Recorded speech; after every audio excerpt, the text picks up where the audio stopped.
He has tried to drop Wetner. There's a... Ali says, come on, and he caught him. Caught him, two lovely ones. Imagine a boy growing up in the segregated South whose bicycle is stolen and who vows to beat up the thief. Imagine that boy becoming the most famous boxer on earth, a man who refused to go to war because of his faith, lost his title and prime years for it, then came back to reclaim the crown. How does such a life unfold? Who was Cassius Clay before he became Muhammad Ali? And how did one fighter change sport, politics, and culture? This story traces Ali's journey from Louisville streets to the world stage through triumphs, controversies, and a lasting legacy.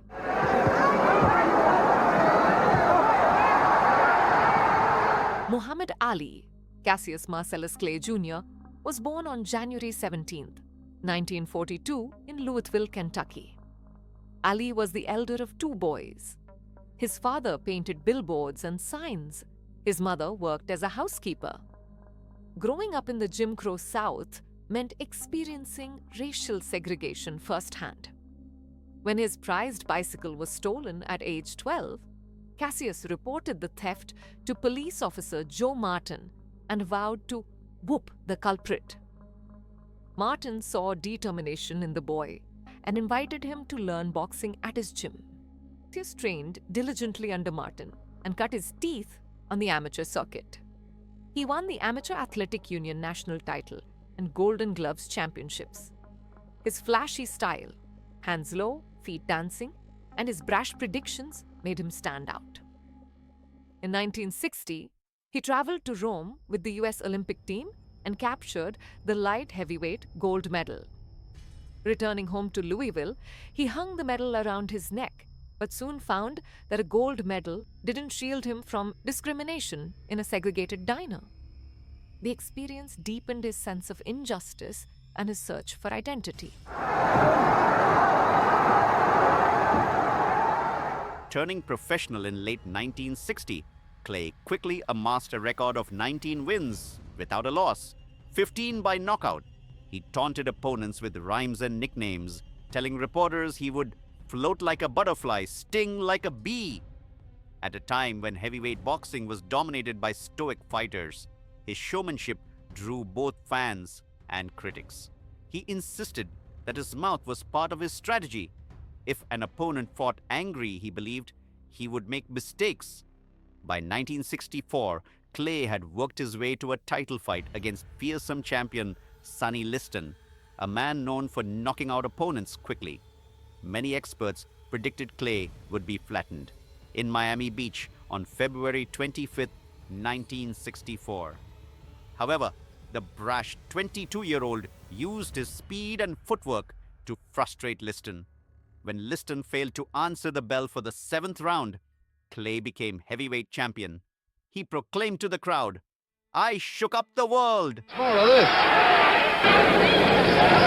Cheeky, says Ali. Before the Liston fight, Clay had befriended civil rights activist Malcolm X and had been studying the teachings of the Nation of Islam. A day after winning the title, he announced that he had embraced Islam and would henceforth be called Muhammad Ali. The decision outraged many in the mainstream media, who insisted on calling him by his birth name, but it signaled a deeper commitment to his faith and to black pride. Ali's relationship with the Nation of Islam was complex. Over time, he moved towards Sunni Islam, but his embrace of a new name and religion was a radical act for a black athlete in the 1960s. Ali defended his championship against Liston in a 1965 rematch where he knocked the champion down with a swift right to the head. Many debated whether Liston dived. Ali then beat contenders like Floyd Patterson and Ernie Terrell, ridiculing them in the ring for refusing to call him by his new name. Some considered his taunts unsportsmanlike. Others saw them as rebellion against the establishment. The challenger. In 1967, the US escalated its war in Vietnam. Ali was ordered to report for induction into the military. Citing his religion and opposition to war, He refused. "I ain't got no quarrel with the Viet Cong," he explained. For his stand, he was convicted of draft evasion, stripped of his title, fined and sentenced to 5 years in prison. Freed on appeal, he could not box professionally for 3.5 years during what should have been his prime. Many Americans vilified him. Others hailed him as a conscientious objector. The US Supreme Court eventually overturned his conviction in June 1971. How many athletes would sacrifice championships and income for their beliefs? Well, what a marksman Cassius Clay is. Barred from boxing, Ali spoke at colleges about his faith and opposition to war. In October 1970, after Georgia's Boxing Commission granted a license, he returned to the ring and knocked out Jerry Quarry. A few months later, he faced unbeaten champion Joe Frazier in the so-called Fight of the Century at Madison Square Garden on March 8, 1971. The bout showcased two undefeated heavyweights with contrasting styles. Ali, the fleet-footed showman, versus Frazier, the relentless slugger. Frazier won a unanimous decision, knocking Ali down in the 15th round. Ali suffered his first professional loss, but he proved he could still compete at the highest level. After defeating Frazier in a 1974 rematch, Ali sought to regain the title from fearsome champion George Foreman, who had demolished Frazier and Ken Norton. The fight was set for October 30th, 1974 in Kinshasa, Zaire, now Democratic Republic of the Congo. Knowing Foreman was the harder puncher, Ali employed his ingenious rope-a-dope tactic, leaning against the ropes and letting Foreman exhaust himself before knocking him out in the 8th round. It was one of sport's most dramatic upsets, the 32-year-old Ali reclaiming the heavyweight crown from a younger powerhouse. In October 1975, Ali and Frazier met for their third and final bout, dubbed the Thriller in Manila. In brutal heat, the rivals traded punishment for 14 rounds. Ali later called it the closest thing to dying he had experienced. Frazier's corner stopped the fight before the final round, giving Ali the victory. Their trilogy became part of boxing law. In 1978, Ali lost his title to Leon Spinks, a 25-year-old former Olympic champion. Ali trained hard for a rematch and defeated Spinks in September, becoming the first boxer to win the heavyweight championship 3 times. After the bout, he announced his retirement, only to return again in 1979 for 2 more fights. Too much. Well, now that was a long right that connected, and it appeared. At 38, Ali came back to face his former sparring partner, Larry Holmes, in 1980. The fight was painful to watch. Holmes battered the slower champion, and Ali's corner stopped the fight before the 11th round.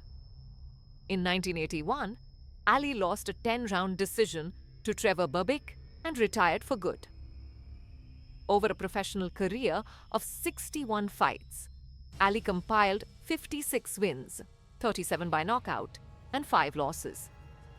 Ali married 4 times and had 9 children. He wed Sonji Roy in 1964. The marriage ended quickly.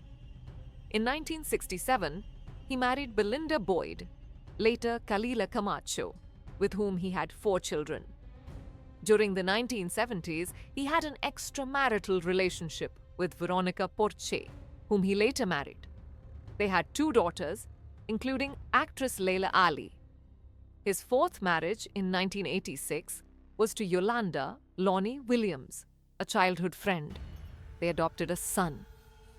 These relationships unfolded alongside his boxing career and reflected shifting cultural norms. I hope that he heard me, because it really is ridiculous just to stand there and take them. What a right. Ali's refusal to serve in Vietnam made him a symbol for anti-war and civil rights movements. In later years, he moved away from the Nation of Islam and embraced Sunni Islam, promoting interfaith understanding. He traveled widely, speaking about faith and justice. He used his fame to highlight issues of poverty and racial inequality, and he remained vocal against war. In 1984, Ali was diagnosed with Parkinson's syndrome, a neurological disorder that causes tremors and slowness. Despite the diagnosis, he continued public appearances. He raised funds for research, leading to the Muhammad Ali Parkinson Center in Phoenix.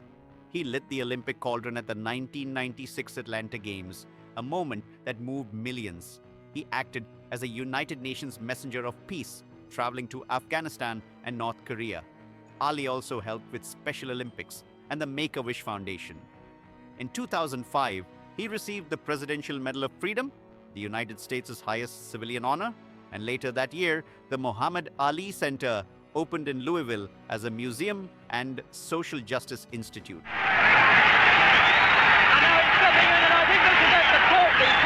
In his later years, Ali battled health problems including spinal stenosis and pneumonia.